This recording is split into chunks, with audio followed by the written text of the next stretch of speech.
Yo, what's good everyone? Welcome back to the channel. Today I'm going to be breaking down the Nhl Dfs slate for Friday, February 24th. We got ourselves a 6-game slate here tonight where I'm going to go through a couple of my favorite line stacks, some of my favorite individual plays, and some of my favorite value plays, and then we'll wrap up today's video talking a little prize picks. With that being said, let's dive into my spreadsheet here. And we're going to kick things off here like we always do in the top left-hand corner with those highest implied game totals. Now we got one of these games coming in with an implied total of 7 goals, one game at 6.5, 3 games at 6 goals even, and then this game between the Avs and Jets coming in at 5.5 goals. And then take a look down here at the Vegas odds, where you can see each team who's favored to win tonight. And then here's a schedule update to close off this week. Again, no content this weekend, but we'll be back at it on Monday, breaking down that Nhl Dfs slate. With that being said, let's dive into a couple of line stacks that I like here for tonight, starting with that second line for the Florida Panthers.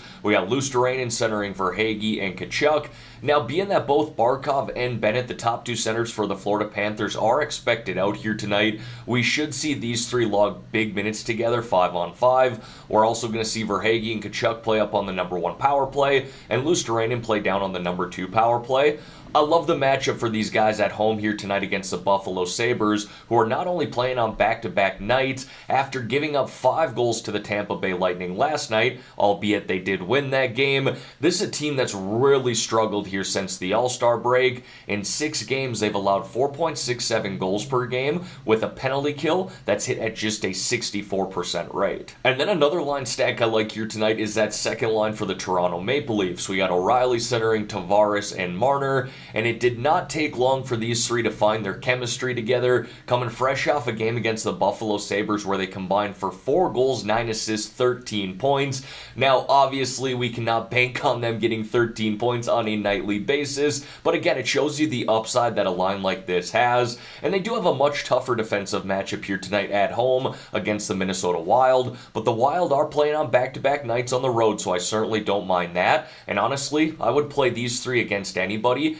at their current prices. Now folks, before we dive into some of my favorite individual plays here, if you could like this video and subscribe to the channel, I would greatly appreciate that. And don't forget, I am running that Discord channel too. If you want to join that, there's a link to do so in the description below. We got a group of people in there talking some hockey and talking some prize picks as well. Alright, now diving into some of my favorite individual plays here, we're going to kick it off with the forwards, and I actually want to highlight these first 2 guys together, Andrei Svechnikov and Sebastian Aho of the Carolina Hurricanes. Both these guys currently playing up on the first line together and also playing on the number 1 power play. And that's kind of what I'm targeting here with Brady Shea if you want to put those 3 together on that number 1 power play. Good matchup at home here tonight against the Ottawa Senators, a team that is definitely not afraid to take penalties, having taken the 8th most minor penalties in the NHL this year. And while the Senators as a team have certainly improved this year, I wouldn't say they're a strong defensive team, and their goaltending has certainly been shaky at times, having allowed 3.20 goals per game. And this Carolina team is one of the best puck possession teams in the NHL.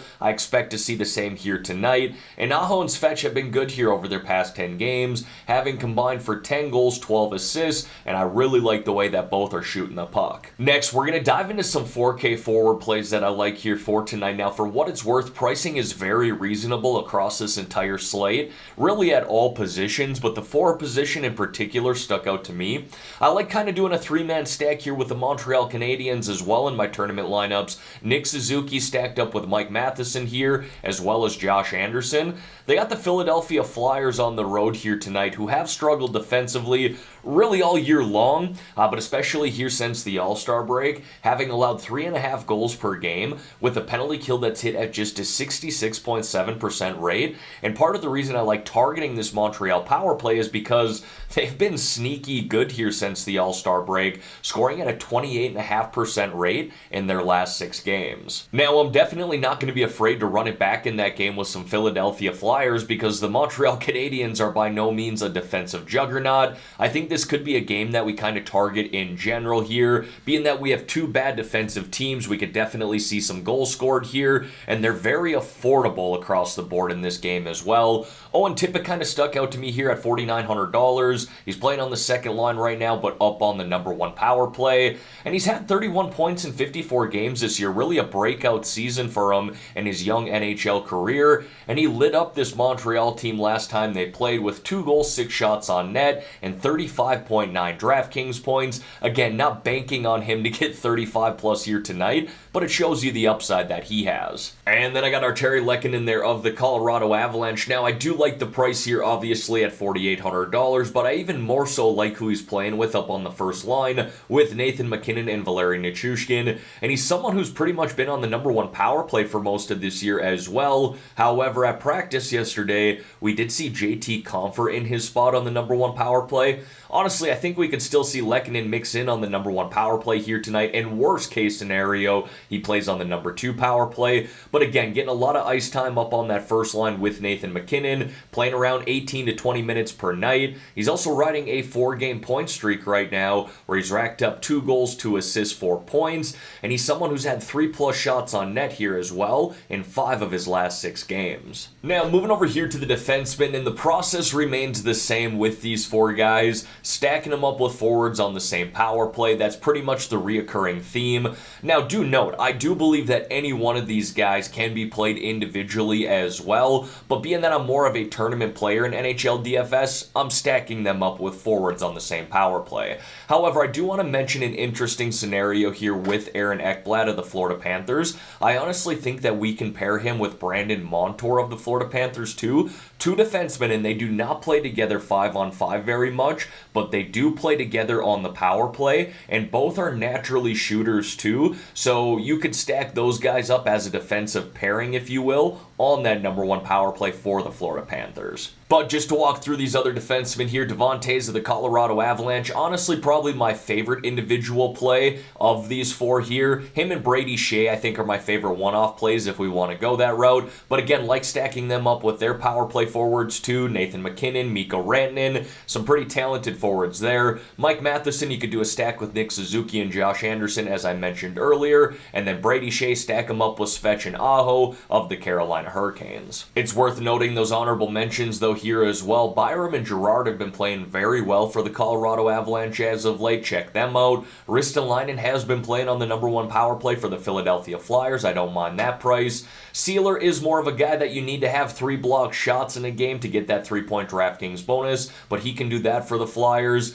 Sandin is still day-to-day as far as I'm aware, but if he returns tonight for the Toronto Maple Leafs, I don't mind that price. And then Goligoski has been playing on the number 1 or number 2 power play for the Minnesota Wild, and I certainly don't mind that price there, which is damn near the bare minimum. And then I got a couple of goaltenders there for you. 2 higher price guys I certainly do prefer to spend up at this position here tonight. First, Freddie Anderson of the Carolina Hurricanes has been lights out in his last 3 starts, allowing just 4 goals on 97 shots. That's a save percentage of .959, and he's hit 23, 24, and 30 DraftKings points in those 3 games. And then Ilya Sorokin, I feel like I highlight him anytime the Islanders are playing at home because he's been great there this year, and I know his record doesn't always reflect that, but his numbers outside of that are truly fantastic. A goals allowed average of 2.03, a save percentage of .933, averaging close to 17.5 DraftKings points per game. And as always, going to wrap up this spreadsheet here with 3 low-priced options or sub-4K forward plays. First guy I got there is Seth Jarvis of the Carolina Hurricanes. He's playing up on that first line with Aho and Svechnikov right now, but playing down on the number 2 power play. He's had 2 really big games since the All-Star break, racking up 27.5 and 39.3 DraftKings points in 2 of those 5 games since the All-Star break, and he's also had 3+ shots on net in each one of those games as well. Next is Josh Anderson of the Montreal Canadiens. Talked about him quite a bit already. Plays up on the first line and number 1 power play for them, and he's been really solid here since the All-Star break himself, hitting 10+ DraftKings points in 4 of 6 games with 2 goals, 1 assist, 3 points and 21 shots on net. And then Morgan Frost there of the Philadelphia Flyers. He plays on the second line in #1 power play for them. He's got just 3 points here in his last 10 games, but was averaging a half point per game prior to that, and he makes for a nice little cheap mini stack with Owen Tippett, who I highlighted earlier. And then to wrap up this video here, want to talk a little prize picks with you guys. Had ourselves a good night last night, ended up going 3-0. We're going to look to close out the week here on a good note too. 6 games to choose from. We should have some solid picks to go through, but I'm going to go through, do my research like I always do, and let you know my final picks in a comment below on this video. I'll be sure to pin that comment as well, and don't forget I am posting those in my Discord channel, and if you want to join that, there's a link to do so in the description below. Now, for those of you who have not signed up for Prize Picks yet, but you want to get in on this action, I got a promo code that you should definitely take advantage of. When you're signing up, use my promo code GRIFF. GRIFF, and Prize Picks will give you all the way up to a $100 match deposit. Now, you do not have to put $100 in either. If you want to put in 50, they'll match 50. You want to put in 20, they'll match that $20. And again, they'll match anything up to $100 as long as you're using my promo code GRIFF, GRIFF, upon signing up. Alright everyone, that is going to wrap up this video here for today. As always, thank y'all for taking the time out of your day to watch the content here on this channel. If you could like this video and subscribe to the channel, I would greatly appreciate that. Let's have ourselves a great day here, folks. Let's win some money on this 6-game slate. In the meantime, I'm out of here.